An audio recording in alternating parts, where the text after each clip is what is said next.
Bem, pátria amada, eu não posso esconder Vá tranquilo. esse minuto de emoção, porque finalmente eu estou, presidente Randolph, senador Renan Calheiros, na CPI. Porque é algo inacreditável que o país, inclusive, discute, gente do bem. Porque essa CPI, ela só existe e está sendo exercida, e o senhor sabe muito bem, presidente Renan, relator, por minha causa e por causa do senador Alessandro, que entramos com um mandado de segurança no STF. Do contrário, ela não existiria. E o senhor sabe disso. Ela iria ser prorrogada e não estaria aqui. Então, como pode alguém que é responsável pela existência da CPI não participar dela? Então, evidente que eu estou aqui emocionado. Como é que... Me dirijo ao que até então assumiu a presidência desta sessão, o senador Randolfo Rodrigues, com o maior carinho, porque eu só estou aqui em função de um homem que para mim é uma reserva moral deste país, o senador Otto Alencar, que fez a solicitação para que eu participasse da CPI e tivesse na escala a hora de perguntar, e também no dia que ocupava a presidência o Randolfo Rodrigues, que concordou. Randolph, que para mim é um rapaz exemplar e um rapaz limpo, ao contrário de gente da classe política que é rapaz sujo.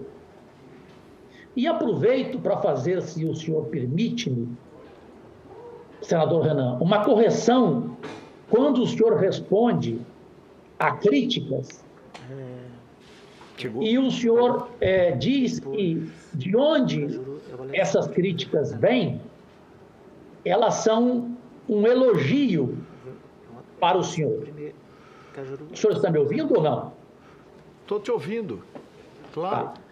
Tá. Então, por favor, não diga mais que elas são um elogio para o senhor. Essas críticas de onde vêm ao senhor, elas são um atestado de idoneidade. Entendeu a diferença? De elogio para atestado de idoneidade? Então, eu mudaria a forma do senhor responder, se o senhor me permite. Por favor. Com todo o carinho que eu tenho, porque é um irmão, eu frequento a casa dele, a família dele é minha amiga.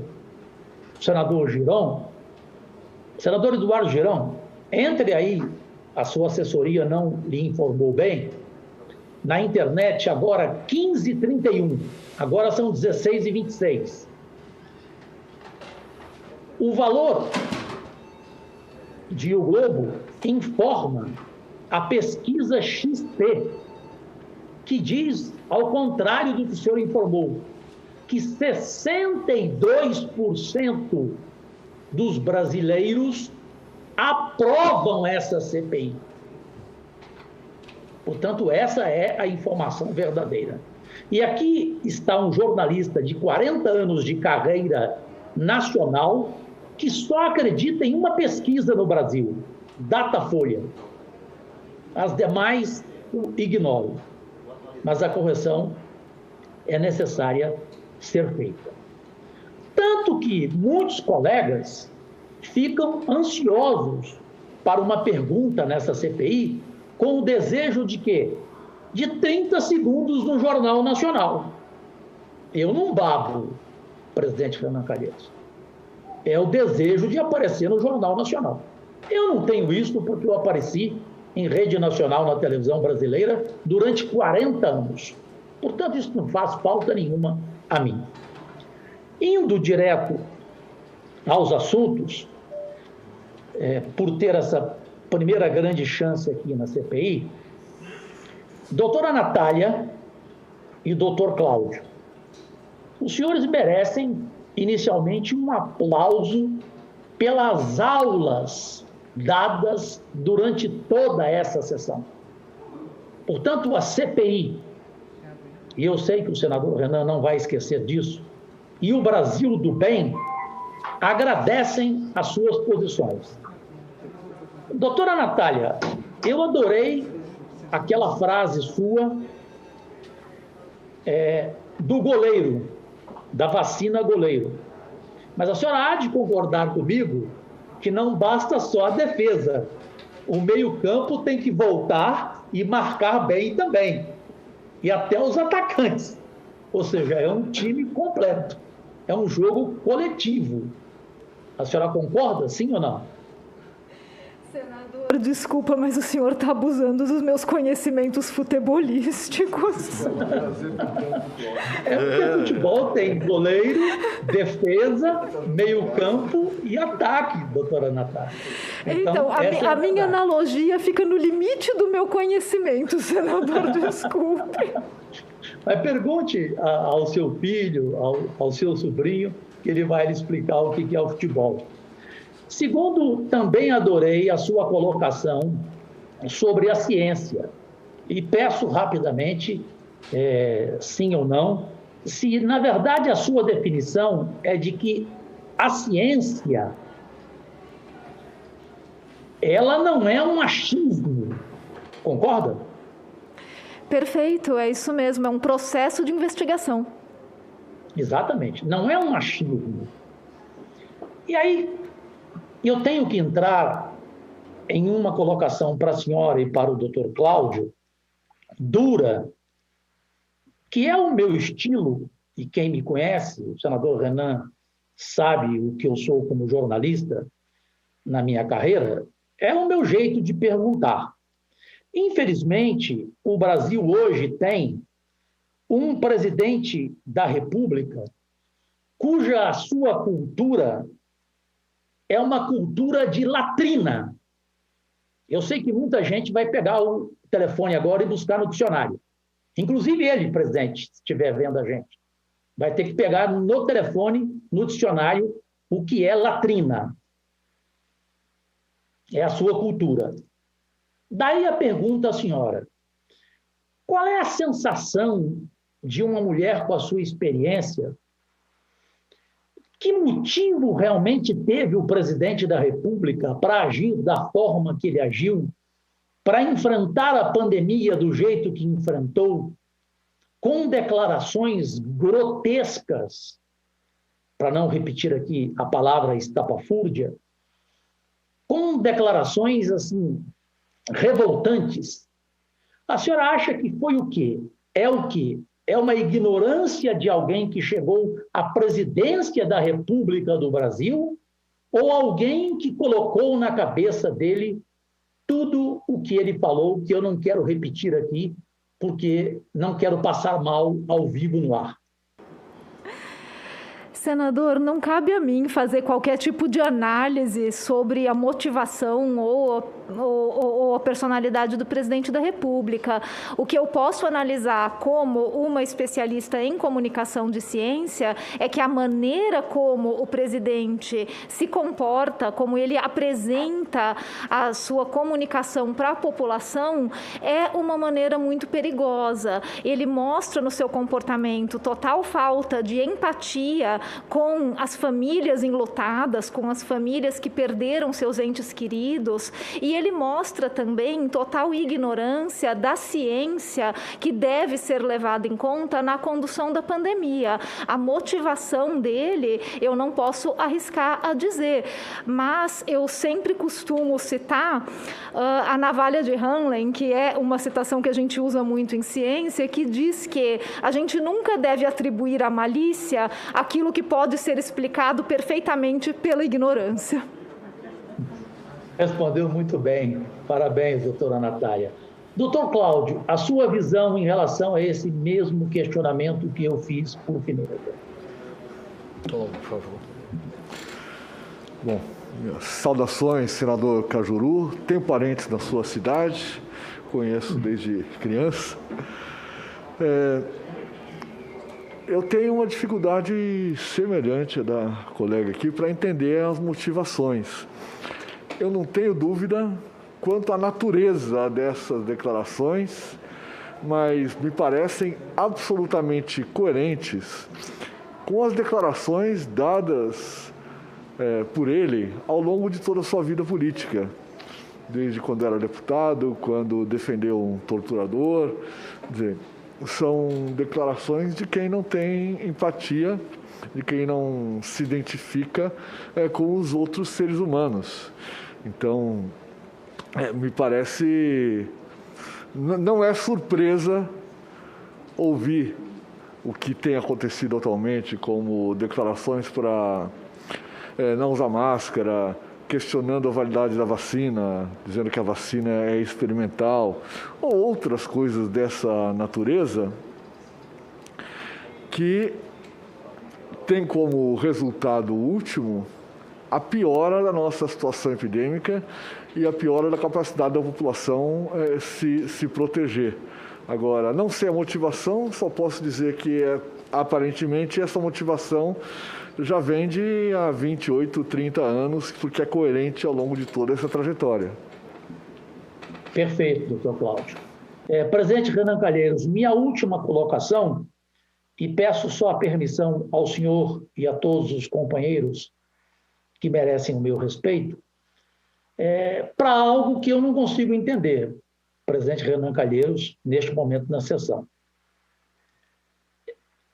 Às vezes dá-se-á a impressão que quando se defende o senhor, Renan, a imagem da TV Senado poderia ser um pouco mais inteligente e mostrar o Renan, que eu estou me dirigindo a ele é o presidente, né?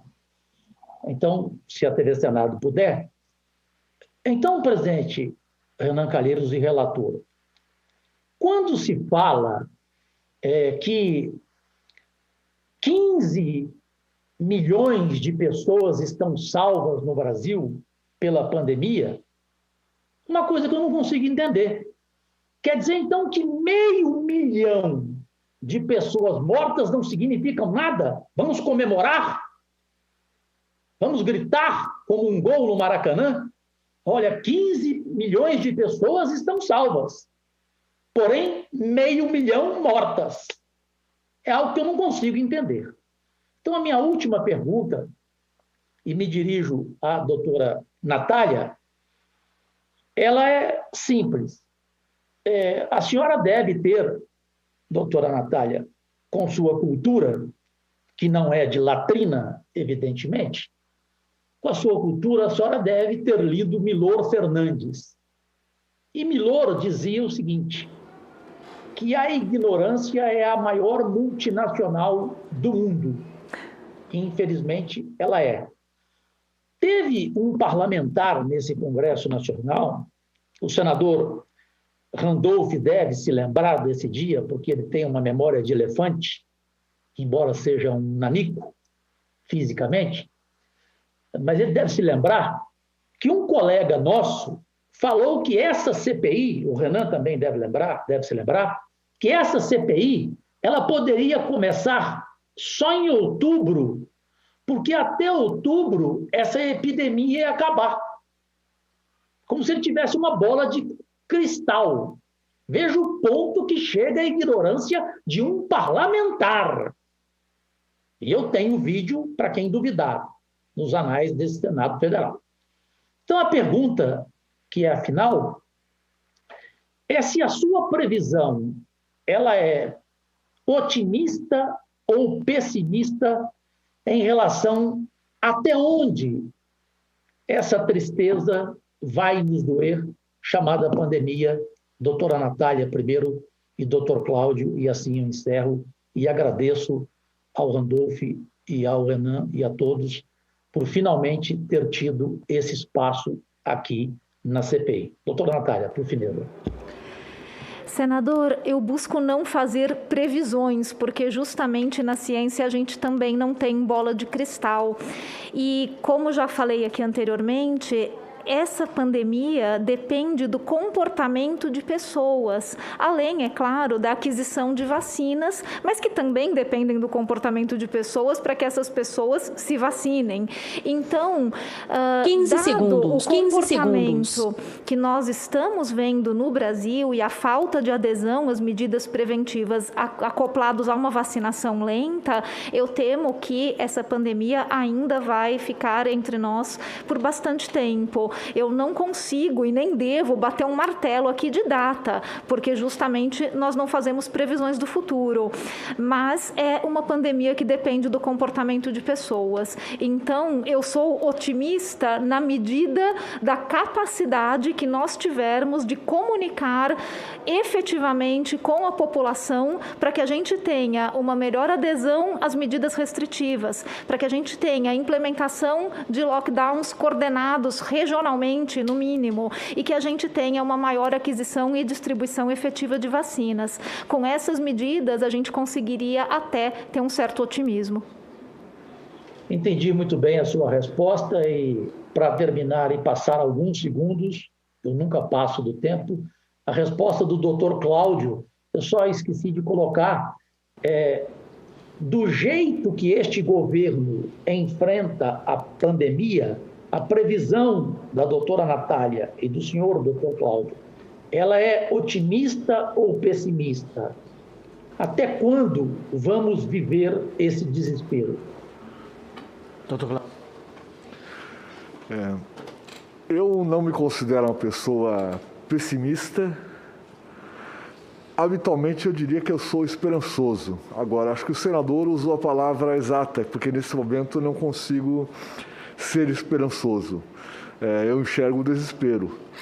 Me parece que não há nada colocado no curto prazo no nosso cenário político e institucional que leve a crer que haverá uma mudança na condução da resposta brasileira à pandemia.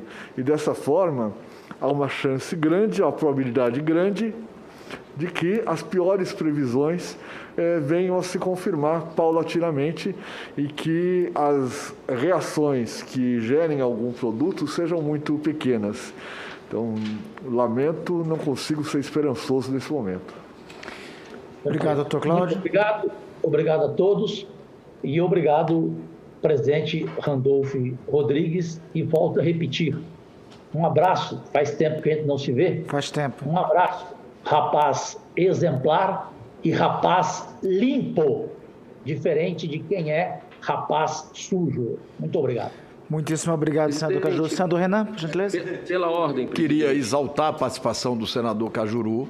Acho que já tive, inclusive, em várias oportunidades de falar para ele. A presença dele é muito importante nessa comissão parlamentar de inquérito, pelo cabedal, pela experiência, por tudo que ele pode ajudar no sentido de que nós cheguemos a bons termos ao final e ao cabo dos nossos trabalhos. E eu quero também aproveitar a oportunidade para dizer que o senador Eduardo Girão, que todos os dias ocupa 15 minutos para tentar politizar os trabalhos da Comissão Parlamentar de Inquérito, ele deve pedir desculpas, né? Porque ele, de propósito, citou um número errado com relação à aprovação da Comissão Parlamentar de Inquérito.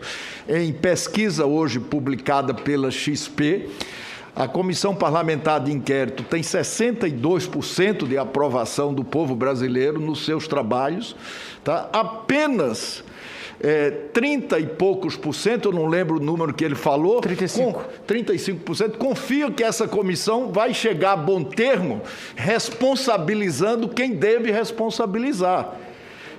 Ele, ao citar esse número, talvez ele estivesse levando em consideração a popularidade do presidente que ele representa aqui nessa comissão parlamentar de inquérito. Em nome dele, tenta todos os dias politizar os nossos trabalhos, que, aliás, não é mais 30, continua despencando.